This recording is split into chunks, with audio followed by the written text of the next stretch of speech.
ఆరుద్ర నక్షత్రం మిథున రాశిలో మీరు జన్మించారా? అలా జన్మించినట్లయితే మీకు ఇక నుండి అదృష్టమే. ఎందుకంటే జూన్ 2వ తేదీన గురుడు స్థానచలనం చేయడం వల్ల మిథున రాశి వారికి 2వ స్థానంలో గురువు రావడం వల్ల వీరికున్న ఎలాంటి ప్రాబ్లమ్స్ అయినా కూడా తొలగిపోయే అవకాశం ఉంది. ముఖ్యంగా రుణ బాధల నుండి విముక్తి, నూతనంగా ఏ వ్యాపారం చేసినా కూడా వ్యాపారంలో అభివృద్ధి, చిన్నపిల్లలు విద్యార్థులైతే చదువులో ర్యాంకులు వచ్చే అవకాశం ఉంది.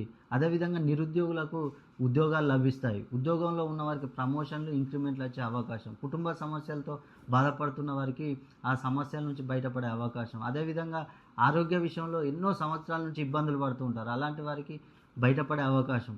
విదేశీయానం చాలామంది చేయాలనుకుంటారు, అనేక అడ్డంకులు వస్తూ ఉంటారు. ఇప్పుడు విదేశీయానం చేయాలనుకునే వారికి అద్భుతంగా ఉండే అవకాశం ఉంది. గ్రీన్ కార్డ్స్ కోసం చాలామంది ప్రయత్నం చేస్తూ ఉంటారు. అలాంటి వారికి గ్రీన్ కార్డ్ లభించే అవకాశం. ఇలా అనేకంగా మీకున్న ఎలాంటి సమస్యలైనా కూడా తొలగిపోయే అవకాశం ఉంది. కాబట్టి మీరు ఆరుద్ర నక్షత్రం మిథున రాశిలో జన్మించి మీకు ఏమైనా ప్రాబ్లమ్స్ ఉన్నట్లయితే ఒక్కసారి మీరు నన్ను సంప్రదించండి.